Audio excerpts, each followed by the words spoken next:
eu chamo atenção disso porque é um garoto que também tá tendo espaço. Brian também muito bem no jogo ontem. Que jogador esse Brian. Na marcação também muito forte, cara. Acabou tomando cartão porque teve que parar algumas jogadas, né? Porque a gente tanto já falou, tem que parar jogar no meio de campo para evitar que o cara chegue na frente. Escapou de um cartãozinho no primeiro tempo. Pois é, isso é natural, cara. Também demonstrando tranquilidade com a bola no pé. Cara, não tenho o que dizer do time do Paysandu ontem. Cara, os caras foram muito bem ontem no jogo. Vamos ouvir o técnico do Paysandu. A galera tá perguntando aqui se a gente vai falar do Cássio. Vamos falar do Cássio daqui a pouco, tá? Mas uma coisa de cada vez. Primeiro, exaltando a atuação bicolor. O técnico Júnior Rocha falou no pós-jogo sobre a atuação do time. Vamos ouvir. Depois do jogo, no fechamento ali, eu gostaria de falar para eles assim, vocês são fantásticos, fazer a reza e ir embora. Porque não tem muito o que falar depois de uma vitória dessas, porque o torcedor, né, a atmosfera que é criada aqui fala por si só, o semblante dos atletas, da comissão técnica, da diretoria, fala por si só. Então, assim, tem números aqui. E eu estava brincando com vocês, falando, né, para vocês que número é bom só, não brincando, mas falando para vocês que número é bom só quando ganha, né? Mas, mais uma vez, né, a gente foi superior ao adversário, fizemos por merecer, mesmo tendo, não posso dizer que é desatenção, porque aí a gente sempre tenta tirar o mérito do adversário. Os caras foram duas enxadadas, duas minhocas, né? A gente fala na gíria aí. Os caras foram duas vezes lá e foram competentes, fizeram. E a gente, junto com o nosso torcedor, e eu tenho falado direto assim, né, que o nosso time é a cara do nosso torcedor, né? E é verdade. A gente não desiste em momento algum, não desorganiza. Tá aí, né? Esse foi o técnico Léo Condé, que também... Léo Condé, rapaz. Verdade, o técnico Júnior Rocha, que também mostrou durante a coletiva a leitura de jogo que fez o Paysandu ser tão ofensivo, principalmente pelo lado direito. Vamos acompanhar aí o técnico do Papão.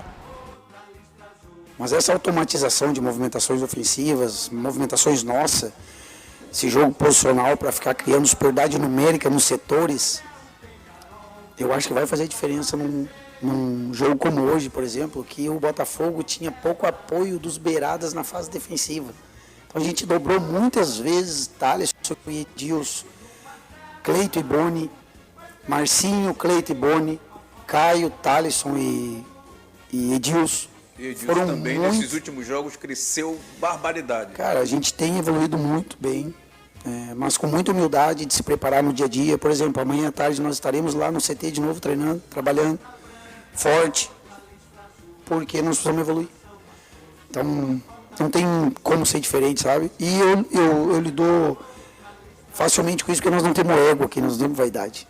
Então, o Tylon entrou no último jogo, fez gol, cria-se a expectativa de jogar, mas ele sabe que eu estou sendo correto, estou sendo coerente, assim como eu fui com o Lincoln.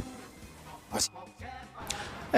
Tá aí falando de coerência, né, o Júnior Rocha, mas ele detectou, né, durante o estudo do jogo, de que o Botafogo tinha muita dificuldade de defender as laterais do campo, né, e o Paysandu foi muito feliz dos dois lados, né, Mataus? Contra o Floresta, o Botafogo sofreu muito com isso, inclusive pelo lado esquerdo da defesa. E nesse jogo de ontem, é até bom pra gente falar em relação a nível, o Botafogo ontem também estava quebrado. O Botafogo ontem também estava sem o Nenê. O Botafogo estava sem sua dupla titular, o Ian Couto e o Igor Moraes, dupla de zaga titular. E aí até o menino sai lá, o 33, o Júlio sai durante o primeiro tempo. E o Otávio entra, e aí esse Otávio se bate também uma hora, né, Michel? Ele bota até uma touquinha lá. Então o Botafogo tá com um azado danado ainda em relação a zagueiros. E em relação ao jogo do Paysandu, teve uma frase que eu ouvi ontem, que me chamou a atenção e vai muito nisso do que o Michel fala. Foi o próprio Thiago que veio aqui, ele falou, eu tava ouvindo vocês, e ele é torcedor do Remo, inclusive. Eu tava ouvindo vocês, mas eu consigo imaginar o que o Paysandu tá fazendo, porque o Paysandu ele sempre joga de uma mesma maneira, que é o trabalho do Júnior Rocha, que é a forma como... Então ele sabe, por exemplo, quando o Thalisson corta para dentro e o Edilson passa, isso vai acontecer várias vezes. E ontem aconteceu e acabou se tornando um gol do Paysandu. Só que isso acontece de maneira repetida. Tá automatizado. É automatizado. Né? O Paysandu ele tem algumas dinâmicas, que é isso que eu cobrei muito contra o Barra, Paysandu ele não ficou só nessa dinâmica do Edilson pela esquerda. Paysandu, até ontem me surpreendi, por exemplo, o Bonifácio em alguns momentos pisando na área para finalizar. Tem uma bola que ele finaliza quase na pequena área, cara. E nessa bola, João Vanderlei, se você lembrar muito bem, o Edilson e o Bonifácio estavam dentro da área do Botafogo. Então, os dois laterais do Paysandu atacando ao mesmo tempo. Tem um momento, e isso eu reparei durante o jogo como um todo, aconteceu em outros jogos, mas nesse me chamou muita atenção, acredito que pela ausência do Pedro.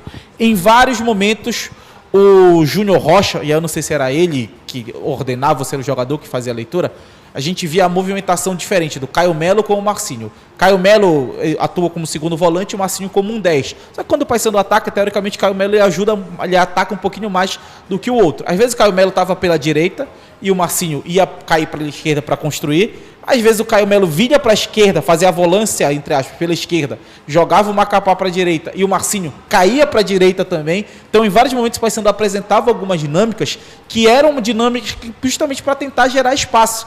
Isso é trabalho, isso é o jogador ter noção do que ele tem que fazer em relação ao que os companheiros vão fazer. E para mim, repito, o quarto gol do Paysandu é o sinônimo do que é o Paysandu do Júnior Rocha. O Henrique Dourado vem fazer o pivô até o campo de defesa. O Quintana vem acompanhando, fazendo a perseguição longa. A perseguição longa é quando o zagueiro vai com o atacante até acabar a jogada. E aí o time está preparado para isso. Desce um volante normalmente para ocupar aquele espaço deixado pelo zagueiro. Normalmente, o que é que acontece na perseguição longa? Ou o zagueiro faz a falta e acaba o lance ali, ou o atacante devolve a bola para trás e aí tenta fazer alguma coisa. O Quintana ele vai fazer essa perseguição longa, já caindo pela esquerda, porque quando entra o Lucão, o Quintana faz a zaga pela esquerda, do jeito diferente do que ele estava atuando com o Yarley, já uma outra mudança com o Júnior Rocha. Isso aos 45 do segundo tempo. Quintana faz essa perseguição longa, o Paysandu está marcando alto, Quintana rouba a bola, acerta um passe excelente ali pro Tailon, porque ele já sabia que o Tailon ia estar lá. Ele não deu o passe, vou dar aqui e vou ver. Não, ele já sabia que o ponta do Paysandu ia estar lá naquele momento. Ele vai, domina, gira, dá o passe, e o Tailon vai e consegue fazer mais um gol. Acho que uma ótima notícia para o Paysandu esse retorno do Tailon. Fez gol contra o Trem, deu uma assistência sem querer também, e ontem faz mais um gol. E o Paysandu, isso aos 45 do segundo tempo, ganhando em casa, e normalmente no futebol, o time ganhando, ele já dá uma tranquilizada, já dá uma segurada. Então vai pro tal saber sofrer. Só que eu acho que esse Paysandu não é acostumado a saber sofrer. Esse Paysandu é acostumado a pressionar, a incomodar lá na frente. Ele fez isso, foi premiado com o quarto gol, justamente com esse DNA do Júnior Rocha de ser um time extremamente ofensivo, também na marcação. Cara, pra vocês, o gol da virada do Paysandu do Ítalo, foi gol ou não foi? A bola entrou inteira Foi ou não? gol. Eu tava lá atrás. Na imagem que eu vi da televisão, também achei que foi gol. Foi gol porque não é quando a bola sai do goleiro, é quando a bola bate nele, ela bate no goleiro, o goleiro tá dentro do gol. Ele tá dentro do gol. Eu tava atrás do gol do Paysandu ali, né? Do gol do Max ali, do Botafogo, no caso. E foi gol. Foi gol. E aí, Mataus? Eu prefiro confiar na imagem do Michel que estava lá atrás. Como é que ele vai estar na TV e vai dizer que não foi gol? Que eu só tô falando que ele vai. Ainda mais que não tem as mil câmeras. Ele vai comprar essa briga agora, uma hora dessa. Cara, o povo tá querendo aqui que a gente fale da situação do Castro, tá? E tem muitas versões. Eu confio no Michel Anderson, que vai trazer o mais próximo possível. Tem muitas versões do que aconteceu. Que nem o caso do Neymar, que deu uma porrada no Robinho Júnior. A tua versão é que ele deu porrada, a outra é que ele cada um fala que é uma história diferente. Mas enfim, o Júnior Rocha e o Marcinho foram perguntados sobre esses assuntos, tá? Os dois não falaram diretamente sobre isso. O Marcinho, o Robustão perguntou lá na Zona Mista se isso ia influenciar no time, na convivência de alguma forma. O Marcinho falou que não, que o grupo está fechado. E teve um Jujuba que perguntou se influenciou para tomar 2-0. Também acho que não. Não tem nada a ver. Pô, pela forma que o Paysandu jogou, vai influenciar de jeito nenhum. E o Júnior Rocha disse que a questão que a gente tinha de responder é o Marcelo Santana. Que também não fez muita questão de... Michel falou, Ele se colocou, tipo, eu vou falar certo. Só quem falou com outros veículos foi o Alberto Maia, um diretor de futebol do Paysandu, que só confirmou a história. Não, mas eu também, assim, detalhes. eu nem tô com raiva, porque, assim, às vezes a gente vê quando o cara não quer falar. Primeiro, ninguém queria falar muito, né? Segundo, o doutor Alberto Maia deu entrevista lá, não falou nada com nada também, porque ele não podia falar que a decisão só ia ser tomada hoje, né? E ele não podia, eles nunca adiantaram, não ia ser agora que ele ia adiantar, né? Sobre não ter falado, o que aconteceu? Ele subiu, eu fui falar com o bispo, né? Ele foi falar com o pessoal da comissão técnica do time do Botafogo, e aí quando ele voltou, ele já estava dando entrevista lá pro pessoal, e aí um foi pegando, e aí o Paysandu terminou o aquecimento, e sempre que termina o aquecimento, é verdade, os caras passam para o vestiário, a diretoria vai também, para fazer a oração final. E aí ele alegou que não tinha mais tempo para falar. Quando eu fui no Marcelo Santana, no pré-jogo, o Marcelo falou, vai lá no doutor Alberto Maia, que é melhor. Aí eu falei, tá bom, não tem problema. Aí aconteceu esse problema dele passar. E no final do jogo, o Marcelo Santana estava na coletiva, estava lá na sala. O Júnior jogou a bomba para ele. Não, mas ele falou que foi orientado. O Júnior falou que foi orientado a passar para... Orientado pela assessoria, né? Sim, sim. Aí o Júnior passa a bomba para ele. E o Marcelo, no final, pergunta, precisa falar alguma coisa? Cara... Não precisa falar mais nada. A única coisa que a gente precisa saber é se vai rescindir o contrato ou se ele vai ficar. Eu fiquei sabendo que Fiquei sabendo que vai ter uma reunião hoje para definir o futuro. Ninguém ia dizer isso ontem. Não precisava. Porque ele não podia falar, né? Mesmo que ele soubesse, ele não podia falar. Quem tem que falar primeiro é o presidente, ou então... Primeiro tem que falar com o jogador, né? Falar com o jogador, né? Então não adiantava muito ele dar entrevista, porque ele não ia falar muita coisa. Mas qual é a história, Michel? A história é a seguinte, o Castro...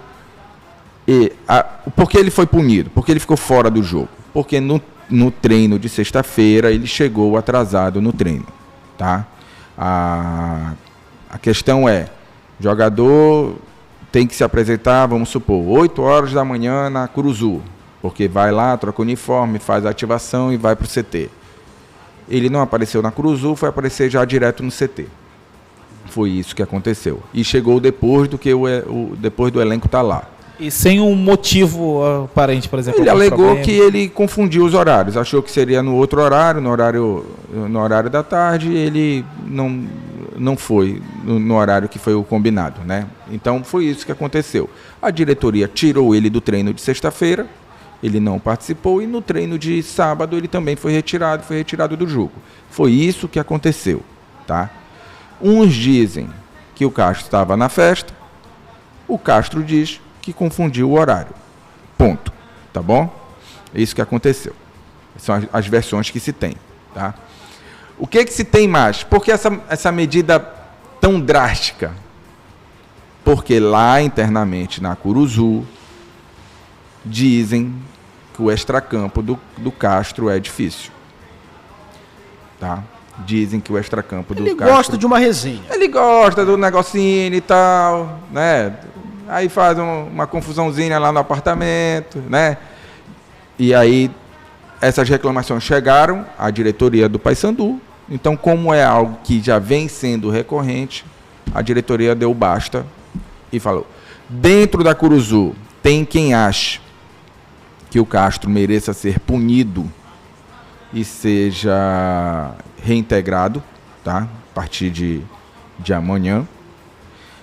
E dentro da Curuzu tem gente que acha que a rescisão é o melhor caminho, mesmo o Castro sendo avaliado como o melhor zagueiro do elenco do Paysandu atualmente. Então a diretoria vai reunir hoje e vai definir o que vai fazer com o zagueiro. Mas a situação é exatamente essa daí. Não tem a versão do Castro, com a justificativa dele, e tem a versão que é dita, que é entregue nos corredores. E uma dúvida, Michel... Oficialmente, quem é a diretoria que vai tomar essa decisão? É Alberto Maia, Marcelo e presidente? Inclusive, Maxi Souza hoje no nosso grupo lá, que para quem não sabe, só para explicar, a gente tem um grupo que a gente fica fofocando lá, né? Tudo que a gente sabe, a gente vai colocando lá para cada um e ajudando de um pouquinho. Pra ver se bate, né? O Max Souza hoje de manhã trouxe a interrogação, né? Se o presidente Márcio Tuma teria ficado chateado com a divulgação do motivo da ausência do Castro. Sim, ele ficou chateado por ter sido tomada essa decisão. Tá? O Departamento de Futebol do Paysandu julgou que era... E acho até que está certo. Tá? Mas aí eu não tenho nada a ver, estou só passando os fatos. Para mim foi muito corajoso, inclusive, por parte do... Tá. O presidente achava ou acha que não era para ter sido colocado o motivo do afastamento do atleta. Oficialmente, na nota do Paysandu, está lá que ele não cumpriu medidas da diretoria do futebol. Tá assim, não diz Isso. que foi por indisciplina, mas diz que não cumpriu medidas da diretoria de futebol. Ele ficou, vou botar entre aspas, né, chateado ou contrariado com a tomada de decisão. Incomodado com a tomada de decisão que foi tomada pelo Departamento de Futebol, né? E aí vem a minha opinião. No meu ponto de vista, o Departamento de Futebol fez certo. Porque todo mundo ia perguntar o que aconteceu com o Castro. E se não fala, todo mundo ia ficar especulando. Ia ser pior ainda. Ia ser pior ainda. Porque já tinha vazado na internet. Já tinha vazado. Né? No sábado a gente já sabia que ele não tinha ido treinar. O treino foi aberto. Aí ele não aparece nem entre os relacionados. Aí, por que o Castro não tá lá? Pelo menos não divulgaram que agora virou moda, né? O controle de carga. Tem que falar, cara. Tem que deixar a situação em aberta. E tem que deixar tudo muito bem às claras, porque é um recado que você passa pro restante do elenco, cara. Ainda mais um elenco que é muito jovem. E você esse não pode é um deixar mais importante, inclusive. Pois é, e o Castro, como um dos caras mais velhos, vacilou questão disso, porque ele, Marcinho, Ítalo, são caras que são para ser um espelho para eles. Eles são para liderar esse elenco. Então, para um elenco de jogadores jovens, se você dá espaço, se você deixa impune esse tipo de coisa, é um recado ruim, cara. Você atrapalha o ambiente do time. Tem que punir, na minha opinião, tem que multar o cara no salário e tem que fazer ele jogar. Porque o querendo ou não é um dos melhores zagueiros do time, cara. Foi uma decisão muito difícil. Tem que se dar parabéns, porque o jogo era difícil. O Paysandu pegou 2-0. Podia ter perdido o jogo por 2-0 se o Botafogo tinha o Bruno Bispo. Já não tinha o Bruno Bispo. Então a diretoria foi muito corajosa. Aí tem que parabenizar. E vai ser mais corajosa ainda se com a janela fechada resolver decidir rescindir com o Castro. Porque tem que ser feito de maneira responsável também. Aí, né? botar na mesa mesmo e falar assim, aqui não é casa da mãe Joana. E depende muito como as coisas se desenrolarem, né? O Castro, não custa nada pedir desculpa, não vacila mais. É isso. Dá uma desacelerada aí. Isso. Foca, porque o Paysandu tem tudo para dar certo esse Aí vem a minha opinião. O que tu faria? Tu mandava o cara embora? É o melhor jogador da zaga do Paysandu. A janela está fechada. É uma liderança dentro do elenco do Paysandu. Eu não faria isso. Fazia que o João falou aí. O nosso tempo acabou, Matheus. Antes da gente ir embora, dentro disso, pela forma como o Marcinho falou, eu acho que o próprio elenco do Paysandu vai dar um samba no Castro e falar, tu sabe que não é assim. E acho que isso seria um ponto forte para punição e manutenção do atleta. E aí já tô vendo até uma galera falando que tem que punir, manda ele jogar lá em Marabá quarta-feira. Meu amigo, eu acho que vai o time inteiro para Marabá, tá? Acho que vai todo mundo para Marabá, mas isso é assunto para amanhã, eu não mandaria todo mundo, mas a gente vai saber amanhã. Vamos finalizando o programa de hoje. Agradeço demais o programa, muito bacana hoje. Valeu, Matheus, valeu, Michel. Valeu. Obrigado, Anete Neto, também nosso grande Valber, no áudio e no vídeo. Vamos ficando por aqui, um grande abraço. Daqui a pouco tem Libera Notícias. Valeu, galera. João Vanderlei. A Liberal Mais apresentou Liberal Mais Esporte.